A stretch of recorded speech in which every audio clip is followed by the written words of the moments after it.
stupid. Sarah. That's my name. Don't wear it up. What is the location of your emergency? 4748 France Court, apartment 3. 4748. What's the street name?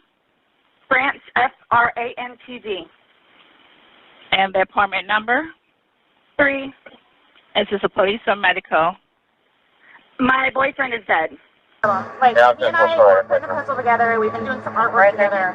You are putting a puzzle together? Yes, we have a puzzle that we started in there. Okay. We've been doing art, trying to take stuff off the wall to make new art put up there, like having a good time with one another. But we're drinking. We had a bottle of wine last night. Okay. So then it's like, we decided to play hide and seek, right? Okay. So he gets in the suitcase, okay? Who is this guy? That's my ex-husband, my former husband. How did he live here with you guys? No, I called him over here. Okay, okay, I didn't know what to do. okay. I didn't know what to do. Ma'am, good morning. Your name? Sarah Boone. Sarah Boone stood before a judge today, accused of committing one of the most bizarre murders in recent Central Florida history, accused of zipping her boyfriend into a suitcase, then leaving him to suffocate to death.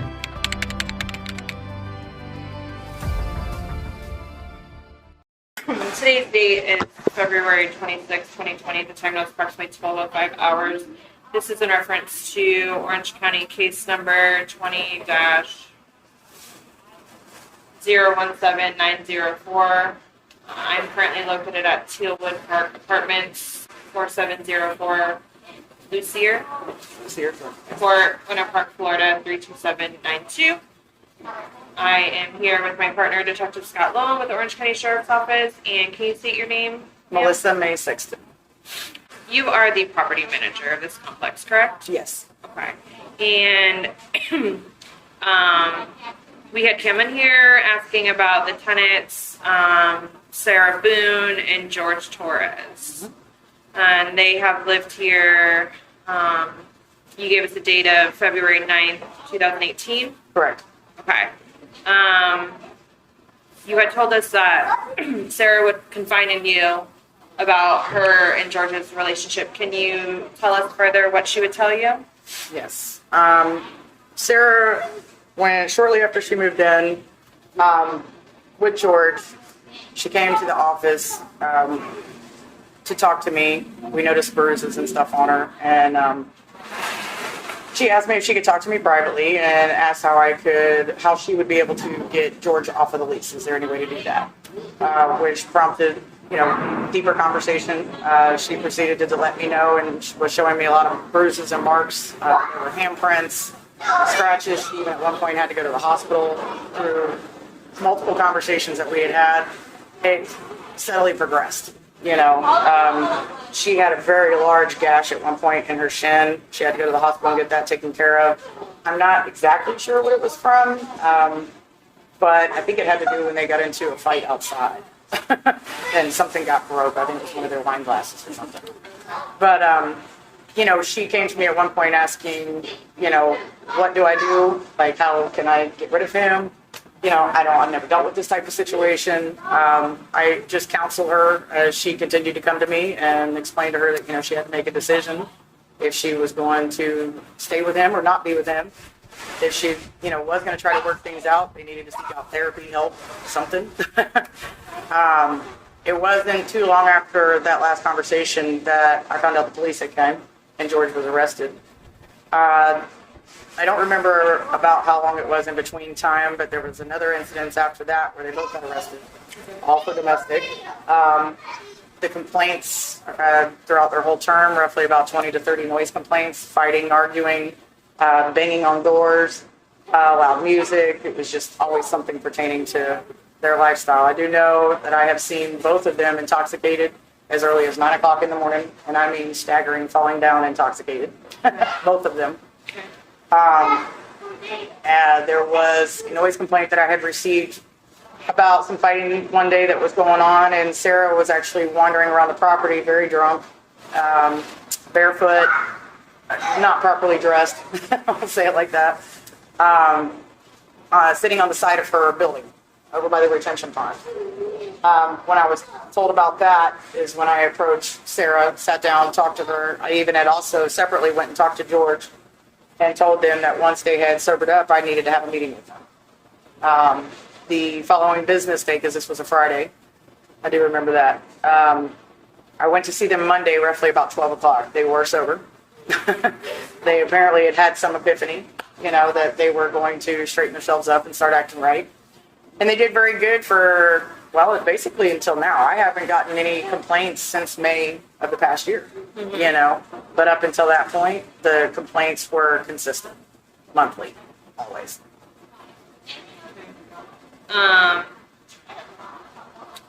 Would you ever speak with George by himself? Like, did he ever confide in you about their relationship? The one time where, like I was just saying, that when I talked to her, she asked me to go talk to him. But she's like, please go put the fear of God in him. Fear of God in him. I'm a very stern property manager. I don't tolerate a whole lot of crap. Right. And she knew that. And she seemed scared of him at the time. So I said, sure, no problem. Just stay here. We'll go talk to him. I went over, sat down, talked to George. I talked to him for about 30 minutes altogether. And, George had explained to me that she was actually the aggressive one. And the reason she ended up with Marks is, in my perception of what he was trying to explain is that she's very hands-on, in the face, dramatized in talking and explaining or fussing, whatever they might have been doing. Right. And I believe that because Jean, my assistant, doesn't even like to deal with her, would avoid her like the plague, because she was always drunk and she's very hands-on. There was one day, as a matter of fact, it was that same day that I talked to George by himself. She kept grabbing me by the arms to the point that I told her, I said, if you touch me one more time, we're going to have a problem. I'm Right. either going to contact the police or whatever we need to do, but you can't keep grabbing me. I had asked her several times to quit touching me. And because of that, she would do the same thing to Jean, and Jean didn't like it. Right. So, that's what he was explaining to me, is she was always the touchy one, the aggressive one, not that she was hitting him, but she would be like in his face, or she might, push him, or, little things like that. And she would block him from coming out of the room or whatnot, and he would take her and move her. You know what I mean? And just, that's the way he had explained it to me. Right. She has told me, even literally to Monday, I have been told by her several occasions that he has drugged her around by the hair of her head.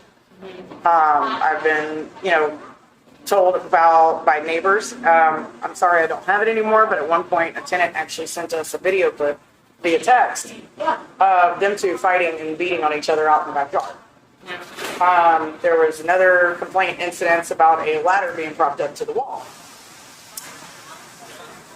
that George was using to climb over the wall to try to get back into his apartment, sneaking in and out. There was another night, sorry, I forgot to tell you about this too. I got a call for one of my vacants in building 24, 4724, which is not their building. There was a tent set up on my vacant back porch. And it's apparently where George was sleeping for a couple of nights because she had him out of the house. I have another tenant here who may or may not speak to you, I'm not sure. For that reason, I don't want to give you her name just yet without talking to her, but George and her fighting a different evening had actually wandered into her home. He was so drunk and had no idea where he was. And when she came home, luckily her kids were not there because she's a single mother with 3 kids. George was actually upstairs in her house hollering and looking for Sarah, thinking he was in his apartment. So we've had some incidences with them in that aspect, but nothing has ever been so bad that, I didn't feel that we could resolve the problem. And like I said, we haven't had any issues since May of last year. No complaints, no nothing until this. So we thought, hey, they're doing great. Maybe they fixed their problems. I mean, Has she come to you since May of any issues? no, Okay. not one time. But then again, you did. It basically, they were told you're going to be evicted if there are. Yes. So it's kind of like Was tighten that- up or get out. Yeah, it was put up or shut up. I was over it. Yeah. If it continued, I was putting them out. Right. So, Did you ever see any marks on George? no, not one. Not one. George was a little bit darker skinned, Yeah.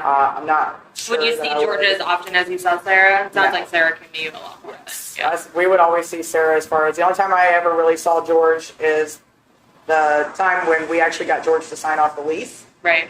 And he came to me and said, you know, I can't get back in the house. She's got all my personal paperwork because would you please have a conversation with her so that I can get my personal paperwork back from her?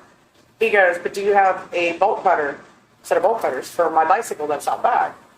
And I said, what's it chained to, you know? And he said, it's actually chained to your AC unit. I said, yeah, no problem. I'll cut the lock. I'll cut the lock for anything attached to my AC unit. It's not supposed to be attached to that. Right. So I went out back and actually cut the lock on both of the bike locks because Sarah would not answer the door for me because she knew George was there. Once George was gone, she had actually, because Sarah had my cell phone number,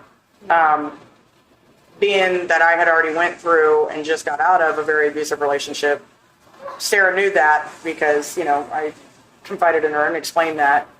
She did feel a lot more comfortable in coming to me. So I told her if she ever needed someone, you know, or it was an emergency, she could reach out to me and I would do what I could to help her. You know, I felt bad for her.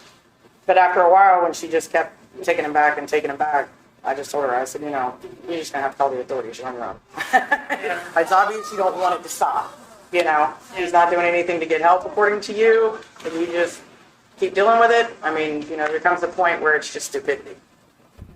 You know, but that's the run-ins and incidences that I've had with him. I've never seen a mark on George, and he's never told me that she's hit her at all. Okay. But she has told me in front of him that he has hit her and things that he's done, and he was not denying it. He never denied it. So, George and her both expressed to me on many occasions that they knew they needed help. You know, but I'm guessing due to their financial situation, not having any work, probably why they didn't do much. Right. You know. When you saw them together, who looked to be like more dominant? I mean, did one seem to be more dominant over the other? George was very confident. You know, he wasn't arrogant or anything. He, for the most part, stayed to himself. Like I said, there are a couple people here that he knew, you know, from, I will say, another life from Philadelphia. And, you know, George was the one I always seen driving the vehicle. George was the one I always seen playing with the child. You know, never saw Sarah outside playing with her kid, ever. As a matter of fact, most of the time, Lucas, you would find him riding around the property on his bike, unattended. No parents outside, no nothing. Because I had actually had a conversation with Sarah about that. And I said, you know, the kid was a great kid, don't get me wrong, he never did anything to get in any trouble, but it was more my concern for his well-being. You know, when he's all the way riding over here and around some of these corners with the dumpsters, these people don't see nobody, and they sure ain't gonna see no kid on that. So I had a conversation with her about that, and we haven't had any really problems. I can say I've only seen Lucas on his bike away from her like that twice. She actually had secluded him to stay in front of the building, you know, which was fine. I just didn't want to motivate the kid. But yeah, you didn't see Sarah at all. The only time I ever saw her, especially after the incident that took place with Emmett and his ex-girlfriend, it was more like a confrontation that took place in the office. She made an accusation on Emmett saying that he was trying to forcefully, like, I don't want to say rape, but he was trying to push himself on her. On Sarah? On Sarah. She made that claim. Some tenant, a different Yeah, tenant? another tenant that knew George from Philly. And they confronted the two of them. You know, I will say Sarah held her ground when the girl confronted her and asked her and said, you know, don't lie to my face. And Sarah said, yeah, he did, you know. So I was surprised because she knew that girl was over butt. She's larger than me. So, you know, I was like, oh my gosh, okay, well, maybe there's some truth to that. But it ended up, you know, just fizzling out. It was no big deal. After that situation took place, you really didn't see Sarah too much. She was pretty intimidated. Those two folks are actually a pretty large family that I have living here on site that actually took up 4 units at that time. So the whole family lived here. Yeah. You know, it's a little intimidating. So after that, we really didn't see a whole lot of her. But before that, they would hang out periodically, you said. The other two families, no. They just knew each other from back in the day. Oh, the couple didn't? The kids did. The kids? Yes, that's what initially prompted it, and then that accusation was made Yeah. during that same time. Okay. So, and when it comes to the kids on my property, I stay very involved with them. We had some issues with our bus routes and all kinds of stuff, and we had some kid vandalism being done, broken glass bottles. They were pulling glass bottles out of the trash, breaking them, thought it was fun. And one kid told on another, and the parents got involved. It became a little bit of an issue, so I had to get in the middle to squash it, you know. I didn't want anybody fighting on the property or kids getting hurt for that matter. But that's it. Is there anything else that you think is important for us to know about Sarah or George that we haven't discussed? I